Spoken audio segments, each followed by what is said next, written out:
Nakalatag na po ang mga diskarte ng Department of Energy para siguruhing sasapat ang supply ng kuryente sa Luzon, Visayas at Mindanao sa halalan. Pero ayaw pa rin tiyakin ng DOE at ng National Grid Corporation na walang brownout sa halalan.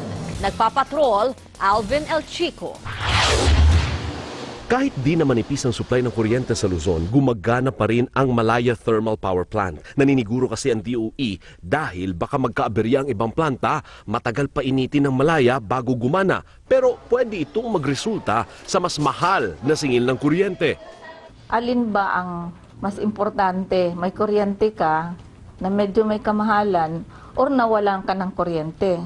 Pag-aaralan din ng DOE kung pwedeng pakiusapan ang mga malalaking establishmento gaya ng mga mall na gamitin ang sariling generator sa araw ng halalan. Hindi na raw kailangang humirit ng emergency power para kay Pangulong Aquino dahil kaya namang diskartehan ang problema.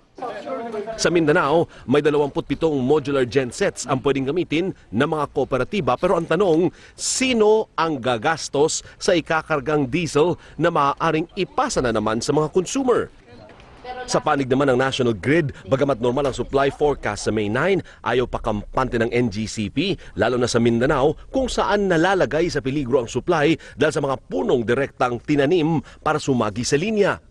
There are several things beyond our control. One of them would be the terrorist act, the attacks against our towers. Another would be the defiance of the claimants.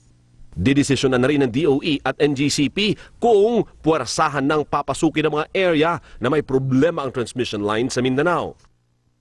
Sa kabila ng mga diskarte para masigurong sasapat ang supply ng kuryente sa eleksyon, ayaw pa rin tiyakin ng DOE na walang brownout. Hindi raw kasi nila kontrolado ang mga planta na posible nga namang sabay-sabay na magbagsakan anumang oras bago o sa araw ng halalan. Alvin El Chico, ABS-CBN News.